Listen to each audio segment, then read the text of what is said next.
Eu confesso, irmãos, que talvez nesses anos que estou aqui na igreja, não tenha percebido ainda um tempo onde tantos irmãos, de maneira concomitante, estejam vivenciando dias difíceis. Estejam vivenciando ao mesmo tempo tribulações, provações. Para mim, particularmente, eu estou identificando esse tempo, esses meses agora, de muitas lutas, de muitas batalhas. Uns na família, uns questão financeira, outros uma questão na vida espiritual, batalhas com o pecado. O fato é que nós temos muitas lutas, muitos irmãos passando por lutas. Não é à toa que tem um grupo aí que se reuniu para orar à tarde na igreja, ademais as orações que nós já temos aí de manhã, 9 horas da manhã na segunda, 6 horas da manhã, terça-noite, sexta-noite. O pessoal entendeu, precisamos orar mais. Precisamos orar mais. É porque eu penso que, de fato, estamos vivenciando um período de muitas provações, de muitas tribulações. E é pensando nisso também que eu trago a meditação nesta noite com o tema a realidade das provações. Eu queria falar de algumas realidades das provações na vida do crente, na vida do Filho de Deus. E pode ser que você esteja aí pensando, estou passando por isso porque Deus não me ama, porque será que eu sou crente mesmo? Será que eu sou salvo mesmo? Será que eu tenho o Espírito Santo mesmo? Tem, meu irmão. Se você foi alcançado por Cristo, você é servo do Senhor, você é salvo, você é crente, você é selado. Mas nada disso isenta-nos de tribulações e de provações. Amém? Então abra a sua Bíblia, por favor, em Tiago. Tiago, irmão do Senhor Jesus, servo do Deus vivo, capítulo 1, do versículo 2 ao 4.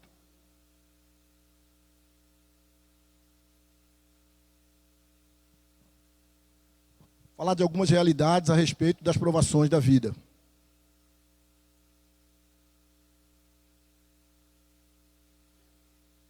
Encontrou, diga amém. Quem não encontrou, diga misericórdia. Todo mundo encontrou. Tiago 1, do 2 ao 4. Vamos ler juntos? Vamos lá. Meus irmãos, tende por motivo de toda alegria o passardes por várias provações, sabendo que a provação da vossa fé, uma vez confirmada, produz perseverança. Ora, a perseverança deve ter ação completa, para que sejais perfeitos e íntegros, em nada deficientes. Pai, continua a nos abençoar. Tão precioso, Senhor, podermos nos achegar como irmãos juntos à Tua casa, na Tua presença, por este novo e vivo caminho que o Senhor Jesus nos concedeu, estarmos aqui alimentando a nossa fé, vivenciando a nossa fé em Cristo Jesus, uns com uma tribulação leve, outros com uma média, outros com uma pesada, outros aqui nessa noite, quem sabe para trazer a gratidão por uma bênção alcançada, por um milagre, por uma resposta, mas estamos aqui, Senhor, como Teu povo, e queremos, ó Deus, clamar que o Senhor fale conosco em nome do Senhor Jesus, e que na nossa vida se realize a Tua vontade, sejam feitos os Teus propósitos. Amém. Esse é o Tiago, irmão do Senhor Jesus, que escreve uma carta muito prática, muito objetiva, está se dirigindo aqui àqueles que se converteram e que estavam debaixo de terrível provação, debaixo de terrível perseguição. E com certeza alguns devem ter estranhado essa perseguição, esse fogo ardente das tribulações. E Tiago, depois de se apresentar como servo de Deus e do Senhor Jesus Cristo, embora fosse ele um dos irmãos do Senhor Jesus Cristo, no versículo 1, as 12 tribos que se encontram na dispersão, ou seja, aquele povo de Deus, não necessariamente aquelas 12 tribos lá do povo de Israel, mas aquele povo que tinha se convertido, ele está se dirigindo a eles no meio de uma situação de provações, de adversidade, de tribulação, e a quem Tiago está se dirigindo? Ao povo de Deus. Tanto é que ele está dizendo, meus irmãos. Ele não está se dirigindo a ateus, a pessoas de outras religiões, a pessoas que serviam a outros deuses, ele está se dirigindo aos servos de Deus, a filhos de Deus, a pessoas, como nós ouvimos aqui domingo à noite, eleitas, amadas, um povo especial, que Deus salvou, que Deus escolheu lá na eternidade. Mas o fato de Deus nos ter escolhido, amado, e nos ter feito o seu povo, queridos, não nos concede uma blindagem para que nós não passemos por lutas, por aflições, por tribulações. Talvez você esteja se colocando assim em xeque o amor de Deus. Será que Deus de fato me ama? Será que eu sou crente? Será que eu sou salvo? Será que eu tenho servido a Deus? Por que esse sofrimento? Por que essa luta? Por que essa injustiça? Por que essa perseguição? Por que essa calúnia? Por que esse desemprego? Por que essa enfermidade? Queridos, o texto está dizendo aqui para mim e para você: meus irmãos, tende por motivo de grande alegria o passardes por várias provações. Ou seja, as tribulações da vida são compatíveis com a fé cristã. Ao contrário de muitos evangélicos pensarem que as tribulações são incompatíveis, elas são compatíveis. Ele não está dizendo se passardes, é o passardes. E aí, nós nos lembramos da palavra daquele que aprendeu por aquilo que sofreu, conforme diz Hebreus. Nós nos lembramos da palavra do Senhor Jesus. No mundo, o quê? Tereis, vocês vão passar por aflições. O Senhor deixou bem claro isso. E essas aflições, elas têm motivos variados. Sofremos por causa da nossa humanidade, falhamos, tomamos decisões erradas muitas vezes, decisões que precisávamos ter pensado mais, às vezes nos precipitamos, erramos, colhemos frutos de problemas negativos, sofremos por causa da nossa humanidade, sofremos acidentes, sofremos por causa da nossa pecaminosidade. Pecamos contra o outro, outros pecam contra nós, não obstante a nós pecarmos e outros pecarem contra nós, nós vivemos num mundo marcado pelo pecado. Eu me lembro agora, eu acho até que comentei numa das células, de um casal que planejou ter um filho, primeiramente casaram, tiveram um filho, e trabalharam, compraram um carro direitinho, os dois, fato real. E aí, o filhinho nasceu, 1 ano, 2 anos, vamos para a praia, vamos para a praia. Se prepararam, arrumaram o carro, e o homem ligou o carro, e quando vai tirar o carro da garagem, dá uma ré, sem ver, sem a mãe ver, uma caminhonete alta, a pequena criança estava atrás do carro e foi atropelada pelo próprio pai. Uma tragédia. Ele não pecou, a mulher não pecou, a criança não pecou. É uma tragédia, fruto de um pecado que tornou esse nosso mundo instável. Sofremos. Sofremos quando alguém peca contra nós. Nos trai, nos ofende, puxa nosso tapete. Sofremos quando nós pecamos contra Deus. Então, o sofrimento existe. É uma realidade. Mesmo sendo você salvo, crente, selado pelo Espírito, filho de Deus, eleito, amado, mas passamos por tribulações. Não duvide do amor de Deus, nem do cuidado de Deus. Amém, irmãos? Pastor Jean sempre diz, não duvide na escuridão daquilo que Deus lhe prometeu na luz. E a tendência que nós temos é que às vezes no meio da aflição, o nosso coração se enche de angústia e de pergunta. Será? Será? Você é crente? Você está em Cristo? Você é filho de Deus? Amém. Mas o sofrimento, a tribulação, a provação também faz parte da nossa vida. E um outro motivo, o fato justamente de sermos cristãos, o fato de afirmar a nossa fé, muitas vezes nos faz ser retaliados, escanteados, mal interpretados, desprezados, conforme disse Paulo a Timóteo 3,12, que aqueles que quiserem servir ao Senhor Jesus de maneira piedosa, serão perseguidos. Então, queridos, primeira realidade da provação, ela é compatível com a vida cristã. Não duvide do amor de Deus. Não duvide do cuidado de Deus. Apesar das provas, apesar das lutas, nós podemos sim contar com a graça e com o socorro de Deus na nossa vida. Amém, irmãos? Em segundo lugar, depois de dizer que as provações elas são compatíveis com a fé cristã, o que não é uma coisa muito agradável de nós ouvirmos, né? Nós gostaríamos de ouvir assim, não, você é crente, você está em Cristo Jesus, você não vai sofrer. Mas nós estamos aqui para buscar, pregar com toda a nossa limitação, a palavra de Deus, em conformidade com Jesus, com as Escrituras. E ele afirmou, e nós sabemos disso, João 16:33. No mundo passais por aflições. Alguns evangélicos, por não entender essa realidade da provação, às vezes negam a fé, blasfemam contra Deus, vão para a parede, não aceitam, brigam, botam o dedo em riste, cadê Deus, cadê Deus? Como se o fato de sermos crentes nos isentasse de problemas financeiros, familiares, físicos. Ateu enferma, espírita enferma, católico enferma, budista enferma, crente fiel também enferma. Faz parte, nós estamos no mundo caído. Então as tribulações são sim compatíveis com a nossa vida.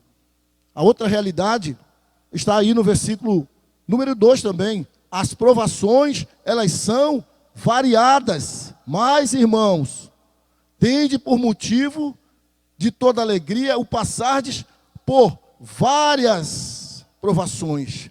E a palavra no grego aqui para várias é poikilos, de onde vem a nossa palavra policromático, ou seja, de várias cores. E a ideia de Tiago é dizer que a provação, ela pode ter um tom rosa claro, rosa choque, cinza, escuro. Ela pode ser leve, ela pode ser média, ela pode ser pesada, ela pode ser pesadíssima. Ela pode vir em doses homeopáticas, ou ela pode vir de vez como um tsunami. Ou seja, as tribulações, elas são variadas. O fato é que elas existem. O fato é que elas existem aqui mesmo, nesse meio de dezenas de pessoas. Eu acredito que muitos aqui estão vivenciando uma provação. Talvez uns, uma provação muito pesada. Outros, uma mais leve. Outros, uma provação mediana. Mas elas existem. Talvez financeira, talvez uma enfermidade, talvez uma dificuldade familiar. E talvez, como diz o pastor Jeremias, todas de uma vez só. Como eu atendi uma moça hoje pela manhã. Ela disse, o meu caso, sabe qual é, pastor? O meu caso é esse. Eu estou enfrentando todas as provações de uma vez só. Desemprego, problema com meus filhos, problema na saúde, tudo de uma vez só. As provações são variadas. Eu queria que você, por favor, abrisse a sua Bíblia em 1 Pedro, capítulo 4, versículo 10. Um pouquinho depois de Tiago, Pedro 4, 10.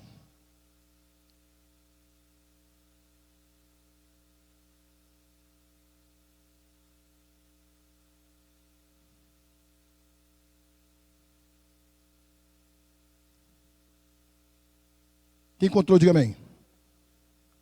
Serviu uns aos outros, cada um conforme o dom que recebeu, como bons dispenseiros da multiforme graça de Deus. Essa palavra multiforme é a mesma palavra para várias, poikilos.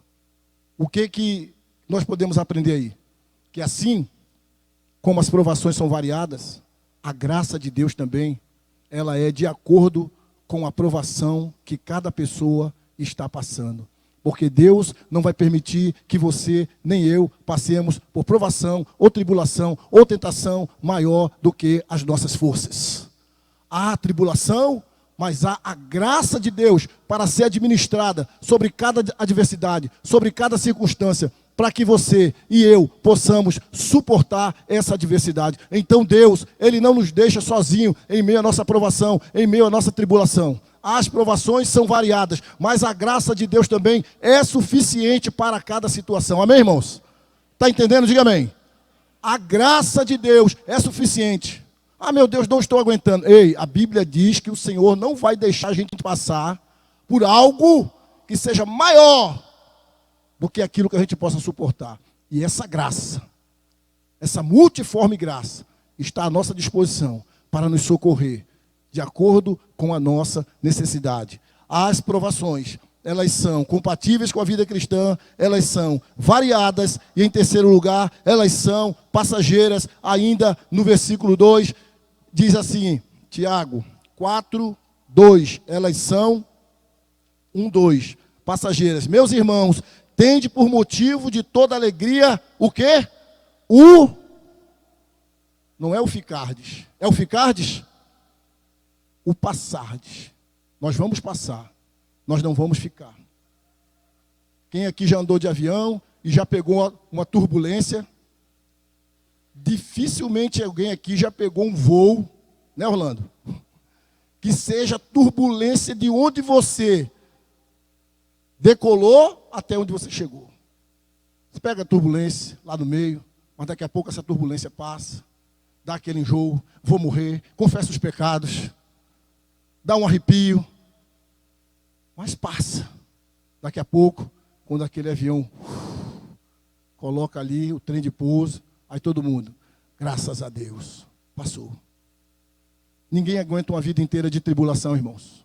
Ninguém aguenta uma vida toda de sofrimento. O Senhor está dizendo, o passardes. Está passando por uma tribulação, meu irmão? Vai passar. Vai passar. O Senhor diz, vai passar. E no meio da tribulação, o Senhor concede pausas. E no meio da tribulação, lembre da promessa dele, vai passar. No tempo certo, no momento certo. E quando é o momento certo, quando é o tempo certo, quando o propósito de Deus é cumprido, quando o propósito de Deus é realizado. O fato é, irmãos, que nós vivemos em uma sociedade muito marcada pelo prazer, pelo hedonismo. Então, para nós, a vida só é boa quando está tudo confortável, quando está tudo redondo, quando está tudo sob nosso controle. Mas o fato é que ninguém aprende em dias de festas. Nós aprendemos em dias de provas. Nós aprendemos em meio de tribulação. Ninguém aprende em dia de festejar. Nós aprendemos em dias difíceis, em dias de lágrimas. Lembra o que disse Salomão? Eclesiastes capítulo 7, versículo 3, que há mais futuro, por assim dizer, ir em um velório, ir a um funeral, do que a uma festa, a um banquete. Porque quando a pessoa chega ali no funeral, ela analisa, ela pensa na vida. E na festa? A gente só come, bebe, se alegra, ninguém reflete. Mas quando estamos na prova, oramos mais, buscamos mais a Deus, nos humilhamos mais. E esse é o propósito de Deus. E aí eu passo para o versículo próximo, 3 e o 4, para a nossa última realidade das provações. As provações, elas são pedagógicas, sabendo que a provação da vossa fé, uma vez confirmada, produz perseverança. Ora, a perseverança deve ter ação completa, para que sejais perfeitos e íntegros, em nada deficiente. Então, irmãos, passar pela tribulação é uma pedagogia de Deus na nossa vida, para nos aperfeiçoar, para trazer sobre nós esta perseverança, cuja palavra aqui é hipomone, que significa paciência triunfadora em circunstâncias difíceis. Não é aquela paciência, eu tenho que passar, então passa murmurando, reclamando. Mas é paciência triunfadora diante de circunstâncias difíceis. Sabendo que você vai passar, porque Deus está lhe ajudando. Então Deus traz ao seu coração perseverança, Deus traz ao seu coração paciência. Ninguém aprende a ter paciência lendo o livro. Nós aprendemos a ter paciência em meio a provas, a aflições, a tribulações, a dias maus. Então, irmão, a provação, a tribulação tem sim uma ação pedagógica na nossa vida. Trabalhar em nós, trabalhar por nós. Porque antes dele trabalhar através de nós, ele vai trabalhar em nós e por nós. E através da dor, do sofrimento, você, como disse o apóstolo Paulo, vai poder consolar outros com o mesmo consolo que você foi consolado. Lembremos-nos daquilo que a gente fala muito, mas na hora de viver é complicado. Todas as coisas cooperam para o bem daqueles que amam a Deus e são chamados segundo o seu propósito. E qual é o propósito de Deus para a nossa vida? Abre em Romanos, por favor. 8. Romanos 8. Qual é o maior propósito de Deus para a nossa vida? Todas as coisas cooperam para o bem daqueles que amam a Deus, são chamados segundo o seu propósito. E que propósito é esse, pastor? Esse é o 28 que nós citamos. E o 29. Porquanto aos que de antemão conheceu, também os predestinou para serem conforme a imagem de seu Filho, a fim de que ele seja o primogênito entre muitos irmãos. O maior propósito de Deus para a minha vida, para a sua vida, é sermos parecidos com o Senhor Jesus. Não foi na cruz que Jesus morreu para nos dar bens material.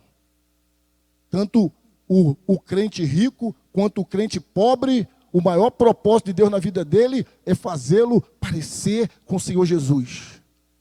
E no meio da provação, irmão, no meio da tribulação, Deus está esculpindo em nós o caráter de Cristo. Deus está trabalhando em mim e você o caráter do Senhor Jesus.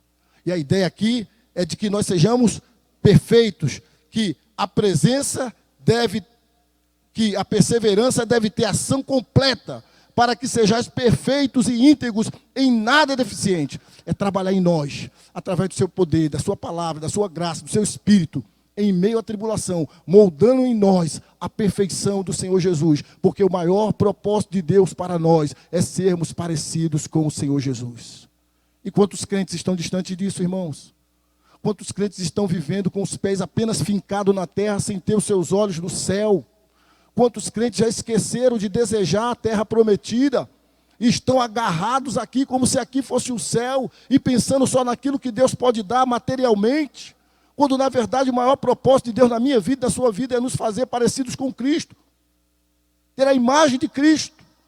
Então a ideia aqui é de sermos de fato perfeitos, completos, íntegros, inteiros.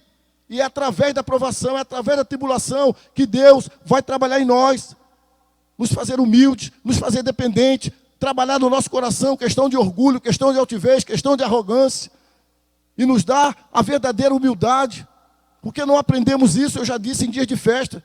Nós aprendemos, irmãos, a sermos mais parecidos com Cristo em dias de luta, porque Ele mesmo aprendeu por aquilo que sofreu. Ele também é conhecido como servo sofredor. Então, irmãos, passar por provações é compatível com a nossa fé.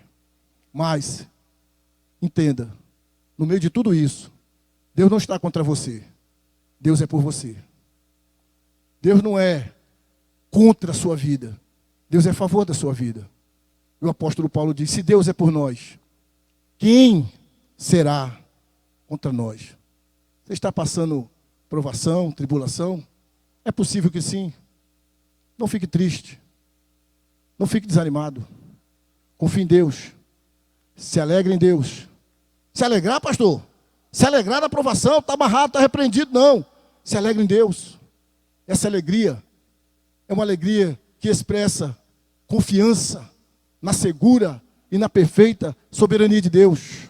Essa alegria é uma alegria que descansa sabendo assim, eu sei para onde o Senhor está me levando. Essa alegria é uma alegria que confia nos ternos e perfeitos propósitos de Deus. Essa alegria não é alegria masoquista. Eu sou crente, por isso eu tenho que sofrer, eu gosto de sofrer. Não, essa alegria não é alegria que pensa que Deus é masoquista. Não, mas é uma alegria que confia que Deus é soberano e que sabe o que está fazendo com a minha vida e com a sua vida. E no final, essa história, ela vai terminar em glória. E no final, essa história, ela vai terminar em glória, em nome de Jesus. Fique de pé, por gentileza, e leia comigo, com voz alta, o versículo número 12. Todos juntos. O versículo número 12, vamos lê-lo juntos, em voz alta. Bem-aventurado o homem. Acharam, irmãos? Amém, amém. Tiago 1,12. Quem achou, diga amém. Vamos ler alto. Bem-aventurado o homem que suporta com perseverança a provação, porque depois de ter sido aprovado, receberá a coroa da vida, a qual o Senhor prometeu aos que o amam. Aleluia. Em vez de murmurar, reclamar, ficar amargo, enfiar-se numa caverna, devemos nos alegrar em nome do Senhor Jesus. Deus é bom. Deus não é contra você. Deus é por você. Confie em Deus e o mais Ele fará. Feche os seus olhos. Nosso Deus e nosso Pai, traz ao nosso coração, Senhor, a certeza de que, em meio às provações, nós não temos o porquê duvidar do seu amor, duvidar do seu cuidado. A tua palavra diz que o Senhor é refúgio, que o Senhor é fortaleza, socorro bem presente no meio das tribulações. E aquelas pessoas que chegaram aqui nessa noite, Senhor, abatidas, desanimadas, angustiadas, porque estão vivenciando um tempo de tribulação, de provação, que elas sejam fortalecidas pelo poder do Espírito Santo, que elas recebam um novo ânimo, uma nova esperança, e de que elas saibam de que o Senhor não é um Deus masoquista, mas o Senhor é um Deus bom, maravilhosamente bom, e que o seu propósito é infinitamente melhor e maior do que aqueles que nós pensamos e desejamos, Pai. E o seu propósito maior é nos fazer a semelhança do seu Filho Jesus Cristo, Pai, porque foi para isso que Ele morreu na cruz, para nos fazer a sua imagem e semelhança, Deus. Ó Pai, concede vitória ao teu povo, concede consolo, concede conforto, concede graça, concede sabedoria, discernimento, Pai, perseverança, aquela perseverança triunfante, aquela perseverança triunfante diante das circunstâncias difíceis, Pai. Que esta pessoa não murmure, não reclame, que esta pessoa não adentre para a caverna, mas que ela saiba que a sua vida, que a sua história está nas mãos do Deus Todo-Poderoso, e que o plano de Deus e o propósito de Deus é o melhor, e que tudo há de terminar em glória, glória e glória. Assim abençoa o teu povo, Senhor. Assim consola o teu povo, Senhor. Assim traz a tua vitória ao teu povo em meio às provações, em meio às tribulações, no nome glorioso e bendito do Senhor Jesus. Amém.